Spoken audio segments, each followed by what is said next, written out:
এই পৃথিবীতে আসলে এমন একজন মহামানবের আগমন ঘটবে যার মাধ্যমে আপনার রাজত্ব খতম হবে এবং আপনি তার হাতে চিরতরে লাঞ্ছিত আর অপমানিত হবে। এটা বলার সঙ্গে সঙ্গে ফেরাউন নিয়ম জারি করল, আমার এই রাজ্যের ভিতরে দেখো কোন মহিলা গর্ভবতী এবং কোন মহিলার কত মাস আসছে এটি সব লিস্টি করো। তো তার কাছে যে আবাল মার্কা যে মন্দিরে আছে এরা সবাই ওই লিস্টি গুলা করতেছে। তো মুসা আলাইহিস সালামের মারো লিস্টিরা জমা নিছে। জমা নেওয়ার পরে সন্তান হওয়ার আগ মুহূর্ত ফেরাউনের বাহিনী দরজায় হাজির। তো মুসা আলাইহিস সালামের মা আবার কান্না করে, আল্লাহ, দীর্ঘদিন যাবৎ সন্তান গর্ভে নিছে মালিক, আবার হলো সন্তান প্রসবের বেদনা। দ্বিতীয় সবচেয়ে বড় কঠিন বিষয় হলো আল্লাহ, এই যে ফেরাউন ছেলে সন্তান হলে মেরে ফেলবে আল্লাহ, যদি আমার মেয়ে সন্তান হয় তো ভালো, সন্তানরা একদম বেঁচে গেল। তাই আল্লাহ তারে রাহাজানি আর কান্না দেখে আল্লাহ সহ্য করতে পারেন নয়, আল্লাহ সরাসরি গায়বী আওয়াজ পাঠাইলেন, ওয়া আওহাইনা ইলা উম্মি মুসা আন আরদিঈ। আল্লাহ এবার ডাক দিয়া বলেন, হে মুসলমান, তোমার ওই সন্তানটাকে তোমার চুলায় যে আগুন দাও দাও দাও দাও দাও দাও করে আগুন জ্বলে, ওই আগুনের ভিতরে সন্তানটাকে ছেড়ে দাও। এটা বলার সঙ্গে সঙ্গে মুসার মা আরো তোর হাউত মাউমুক কাইনা দিছে, বলে গায়বী আওয়াজ দেনে ওয়ালা আল্লাহ। এটা কেমন একটা নির্মম ঘটনা শুনাইলেন। জালিমরা তো সন্তান নিয়ে কাইরা আমার থেকে মারবে, এটা আমি দেখবো না। ও মালিক, নিজ সন্তানের নিজে হাত দিয়া কিভাবে আগুনে ফেলাইবে, ওইটা আরো বড় কষ্ট এবং লাঞ্ছনার বিষয়। আল্লাহ আবার গায়বী আওয়াজ পাঠাইলেন, ওয়াহাইনা ইলা উম্মি মুসা আন আরদিঈ। আল্লাহু আকবার বলেন। এবার আল্লাহ বলেন, হে মুসার মা শোনো শোনো, আমি আল্লাহ যদি ইচ্ছা করি ওই আগুনটাকে আমি আল্লাহ ফুলের বাগান বানিয়ে দিতে পারবো। আমি আল্লাহ ওই আগুনটাকে ফুলের বাগান বানাইতে পারবো। আমি যেরকম ভাবে আগুনটাকে আমি ইব্রাহিম আলাইহিস সালামের জন্য যেরকম ভাবে ফুলের বাগান বানাইছি, হে মুসার মা, আমি তোমার সন্তানটার জন্য ওইরকম আগুনটাকে ফুলের বাগান বানায়া রাখলাম। এটা বলার সঙ্গে সঙ্গে মুসার মা দরজা খুলে দিল। দরজা খুলে দেওয়ার পর ওই জালিমের বাহিনী ভিতরে ঢোকার সঙ্গে সঙ্গে মুসার মা নিজ হাতে সন্তানটারে আগুনের ভিতরে ফালে দিছে। আল্লাহু আকবার বলেন। আগুনটারে আগুনের ভিতরে আল্লাহর আদেশে ফালে দিছে। তো এখন ওই যে জালিমের বাহিনী হাসি ঠাট্টা করে, হায়রে পৃথিবীতে বহু মা বাবা দেখলাম সন্তানের বাঁচাইতে যায়, আমরা সন্তান জবাই করতে গেছি, এর ভিতরে সন্তান বাঁচাইতে যায় আমাদের হাতে কামড় দিয়েছে, বহু সন্ন্যাসের গালে কামড় মারছে। কিন্তু কেমন এটা কেমন পাগলি মহিলা নিজ হাতে সন্তান দ্বারে আগুনের ভিতরে নিক্ষেপ করলো, কেমন পাগলি এটা। আসলে মুসার মা পাগল নাকি তার ছিঁড়ারা পাগল? জোরে বলে। এই আল্লাহ যার হয়ে যায়, পৃথিবীতে তার কোনো ভয় আছে? তোমার মহত প্রিয় বন্ধু যার হৃদয়ে রয়, ঠিক কিনা জোরে বলো।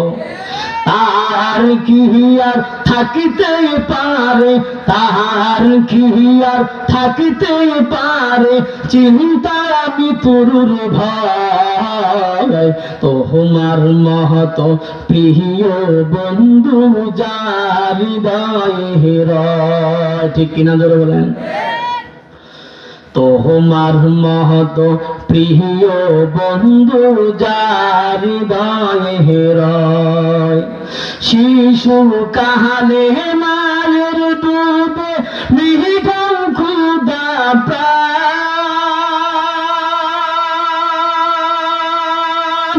মায়ের সঙ্গে বেড়ে উঠি এই তো তোমার দান।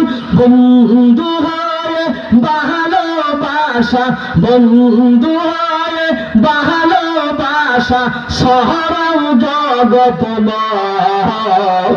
তোমার মহত প্রিয় বন্ধু যার হৃদয়ে রয়। তার কি আর থাকিতে পারে, তার কি আর থাকিতে পারে চিন্তা মৃত্যুর ভয়। তোমার মহত প্রিয় বন্ধু যার হৃদয়ে রয়, ঠিক কিনা জোরে বলেন। এবার আল্লাহর আদেশ, ওই আগুনের ভিতরে তুমি ফালিয়ে দাও। ওই জালিমের বাহিনী আবার হাসি ঠাট্টা করে চলে যায়, কয় চলো চলো চলো, পৃথিবীতে আজীব মহিলা দেখলাম, আমাদের সামনে আগুনের ভিতরে, জ্বলন্ত আগুনের ভিতরে ফালাইছে। ওই আগুনের ভিতরে সন্তান আর পয়সা নাই, চলো আমরা জবাই করণ লাগে নয়, নিজেরটা নিজে মাইরা লেছে, চলো। এবার মুসা আলাইহিস সালামের মা বাহিনী যাওয়ার পরে কান্না করে, আল্লাহ আমার সন্তানটা বুঝি শেষ হয়ে গেছে। আল্লাহ আবার গায়বী আওয়াজ পাঠাইলেন, ওয়াহাইনা ইলা উম্মি মুসা আন আরদিঈ,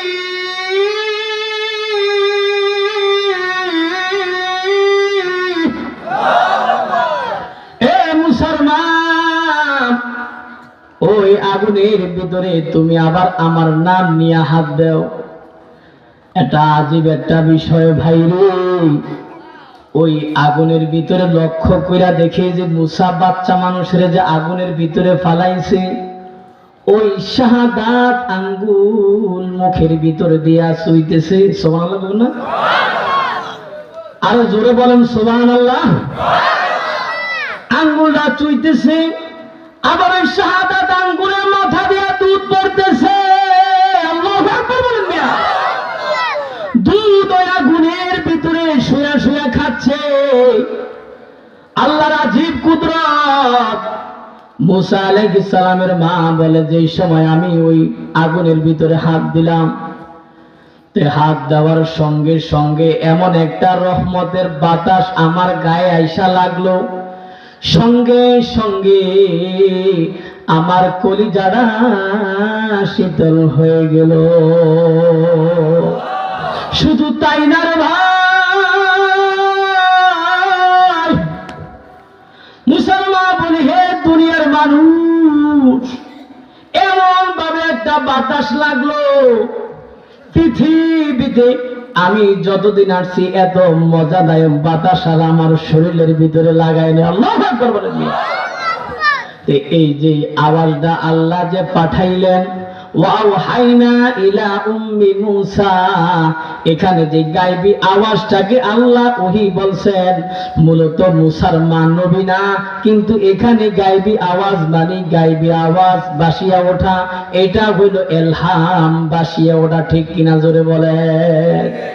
দ্বিতীয় ইউসুফ আলাইহিস সালামের কাছে যে গায়বী আওয়াজ ফুটে উঠছে, সেটা হলো ইউসুফ আলাইহিস সালামের 10 ভাই তার বাবা থেকে ষড়যন্ত্র কইরা যেই সময় তা বলছে, বাবা ইউসুফকে আমাদের সঙ্গে দেন, আমি আমাদের সাথে সে খেলবে। বাবা বলছে আমার ভয় হয়, বাঘের ভয় হয়, ইউসুফকে না জানি বাঘে খেয়ে ফেলে। তখন ওরা বলছে যে বাবা আমরা 10 ভাই বাহাদুরের মতো থাকতে আমার ভাইকে বাঘে খেয়ে ফেলবে তো অসম্ভব কথা। তখন ওনাকে এই খেলার ছলনার এই অজুহাত দিয়ে জংলায় নিয়ে যায়। যে সময় কূপের ভিতরে পালায়, তখন ইউসুফ এমন ভাবে কান্না শুরু করছে, ইউসুফ আলাইহিস সালাম এবার কান্না শুরু করছে, আল্লাহ আমার 10 ভাই আমাকে আমার বাবার থেকে ষড়যন্ত্র করে আমাকে এরকম ভাবে জংলার পাশে নিয়ে আসছে। আল্লাহ রে, আমার মা নাই, আমার বাবা আমাকে চোখের সামনে থেকে ছাড়েন নয়, কিন্তু আমার ভাইরা আমার অনেক ষড়যন্ত্র করে আমাকে নিয়ে আসছে। আল্লাহ এখন আবার আমার কূপের ভিতরে অসহায় ভাবে পালাইতেছি। এইটার সঙ্গে সঙ্গে আল্লাহ গায়বে আওয়াজ পাঠাইলেন, হে ইউসুফ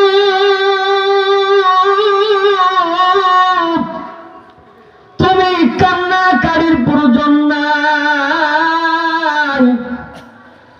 ইউসুফ রে, এটা আমি আল্লাহর পক্ষ থেকে তোমার উপরে পরীক্ষা চলে। সুবহানাল্লাহ, জোরে বলেন। ইউসুফ তুমি টেনশন করিও না, ওই কূপের পানি তোমার গায়ে লাগবে না রে। তোমাকে আমি আল্লাহ ওই কূপের নিচে যাওয়ার আগে জিব্রাইলের মাধ্যমে জান্নাত থেকে পাথর আইনা তোমাকে ওই পাথরের উপরে বসাইব। এই গাইবে আওয়াজ ফুটে উঠছে, গাইবে আওয়াজ।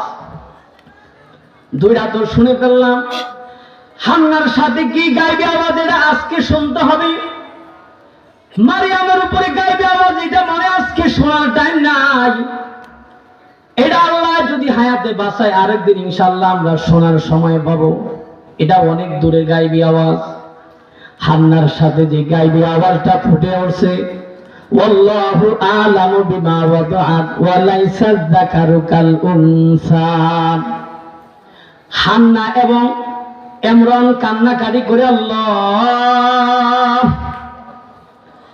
মেয়ে সন্তান দিয়ে আমাদের কি হালত হবে, আমরা মনে হয় মান্যত পুরা করতে পারলাম না। এটা বলার সঙ্গে সঙ্গে আল্লাহ গায়বে আওয়াজ পাঠাইছে।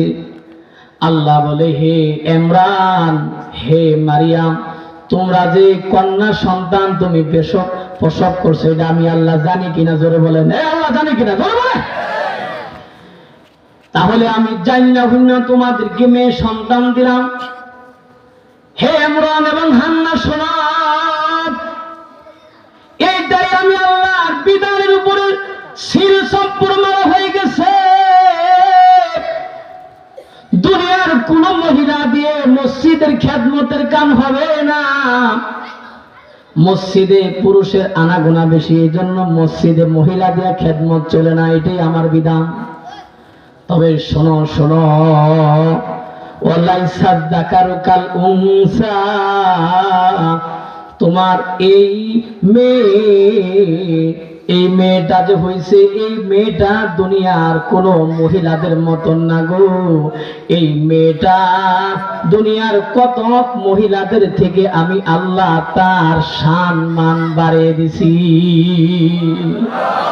সম্মান আমি বাড়িয়ে দিছি। তুমি কি টেনশন করো? তবে হ্যাঁ শোনো,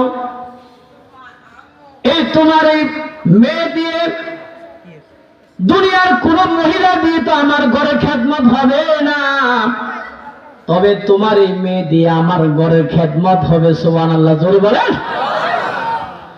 এটা শোনার পরে পরে দোনোজনের কান্দা ঠান্ডা হয়ে গেছে। আল্লাহর পক্ষ থেকে গায়বী আওয়াজ যে আল্লাহ তাআলা এই মহিলাকে দুনিয়ার কত মহিলাদের থেকেও সম্মান আল্লাহ বাড়িয়ে দিছে। এখন প্রশ্ন থেকে যায়, হুজুর তাহলে কি মারইয়ামের দাম খাতুনে জান্নাত ফাতেমার থেকে বেশি, খাদিজার থেকে বেশি নাকি, এবং আম্মা আয়েশা থেকে বেশি নাকি? না, যারা রাসূল আকরাম সাল্লাল্লাহু আলাইহি ওয়াসাল্লামকে যে সমস্ত মহিলারা ঈমানী অবস্থায় দেখছে, ওই সমস্ত মহিলাদের থেকে মারিয়ামের দাম বেশি না। সুবহানাল্লাহ, চিল্লায় বলেন মিয়া।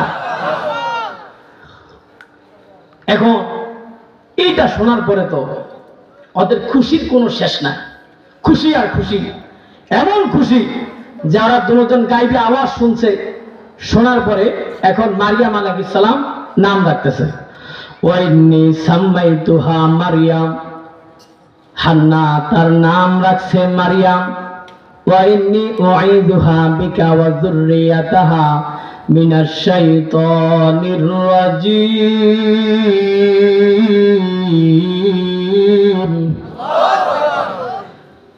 মারিয়াম আলাইহিস সালাম বলতেছে আল্লাহ, হান্না বলতেছে আল্লাহ, আমি আমার এই মেয়েটারে শয়তান থেকে আপনার কাছে আল্লাহ আশ্রয় দিতেছি। আল্লাহু আকবার বলেন মিয়া। দেখেন দোয়ার কি সুন্দর নিয়ম। আমি শুধু আমার লেগে দোয়া করি। আমরা আজকে তাফসীর থেকে দোয়ার নিয়মটাও আমরা জেনে নিব। ওয়া যুররিয়াতাহা, আল্লাহ এই যে মেয়েটা মারিয়াম যার নাম রাখলাম, এই মেয়েটার গর্ভে থেকে যত সন্তান আসবে, আমি এই সন্তানগুলাকেও আপনার কাছে শয়তান থেকে আপনার কাছে আশ্রয় দিতেছি। এই দোয়া করার পর আল্লাহ এমন কবুল করা করছে, সেই আল্লাহওয়ালা বুজুর্গ মহিলার দোয়া, যে ঈসা আলাইহিস সালাম পৃথিবীতে আসার পরে দেখবেন সন্তান পৃথিবীতে ভূমিষ্ঠ হওয়ার পরে চিৎকার মারে। দেখছেন কিনা আপনারা? এই কথা কয় না কেন? আমরা তো সন্তান হয় না কেউ, সরি আমরা হইব কা হলে বাড়ি আলাদা হইব। আপনারা পায় থাকে কি এই সন্তান চিৎকার আমরা শোনেন না? চিৎকারটা কেন দেয়? এই তাফসীর ওয়ালা লিখছে আজীব এক কথা। পৃথিবীতে সন্তান আসার পরে শয়তানটা গুতা মারে, অনেক জোরে গুতা মারে। ওই গুতার সঙ্গে সঙ্গে সন্তান হাউ করে কান্দা ওঠে। কিন্তু এই যে হান্না দোয়া করে গেছে, এই দোয়ার বদলতে আল্লাহ তাআলা ঈসা নবীকে শয়তানের এই গুতা থেকে হেফাজত করেছে। সুবহানাল্লাহ বলে। এখন প্রশ্ন জাগে, হুজুর তাহলে কি আমাদের মুহাম্মদুর রাসূলুল্লাহ সাল্লাল্লাহু আলাইহি ওয়াসাল্লাম থেকে ঈসা নবীর দাম বেশি নাকি? কারণ আমাদের নবীকে গুতা মারছে, কিন্তু গুতা মাইরা সবল হইতে পারে না শয়তান, সফল হইতে পারে না। এখন প্রশ্ন জাগে, তাহলে আমাদের নবীর থেকে কি ঈসা নবীর দাম বেশি নাকি? কি প্রশ্ন যায় কিনা? এক খ্রিস্টান ঢাকা যাত্রাবের সাহেবকে প্রশ্ন করছে, হযরত আপনাদের নবীর দাম বেশি নাকি আমাদের নবী ঈসার দাম বেশি? তো ঢাকা যাত্রাবের সাহেবকে বলে, কেন আমাদের নবীর দাম বেশি? এটা তো কোরআন হাদিসের নস আছে। তো বলতেছে আমরা তো কোরআন মানি না, আমরা তো অন্য ধর্মাবলম্বী, হাদিস আমরা মানি না। সুতরাং উপস্থিত দলিল আছে কিনা ওইটা বলে যে না তুমি বলো। বলে যে আমাদের নবী ঈসার দাম বেশি। বলে কিভাবে? ভাই দেখেন আমাদের নবী কোথায়? তো ঢাকা যাত্রাবের সাহেব উনি বলতেছে যে আমাদের নবী তো তোমাদের নবী তো আসমানে, ঈসা আলাইহিস সালাম আসমানে কিনা? এই কথা কয় না কেন? আসমানা। বলে আপনাদের নবী কোথায়? তো বলতেছে ওই আলেম বলতেছে যে আমাদের নবী তো হইল রওজায়। তো বলে আপনাদের নবী কি আসমান না মাটির নিচে? মাটির নিচে। তাহলে যে ব্যক্তি আসমানে তার দাম বেশি, যে ব্যক্তি মাটির নিচে তার দাম কম। নাউজুবিল্লাহ বলবেন না? দেখেন ওরা অগর নবীর সম্মান কোথায় নিতে চায়। আসলে এটি তো আমাদের চিন্তা চেতনাতে এটি বলে, যেরকম আপনার ধারণা আমার হুজুর সম্মানিত মানুষ, এই জন্য আমাদের উপরে বসছে। আমরা হুজুর থেকে একটু নিচে, আল্লাহ মাফ করুক আমারে, আমরা হুজুর থেকে একটু কম জানি, এর জন্য আমরা নিচে বসে। এরকম না বিষয় না? ওই আলেম উত্তর দিল ঢাকার তাবে সাহেব, হযরত উত্তর দিল, এই খ্রিস্টান তুই বললি তোদের নবী আসমানে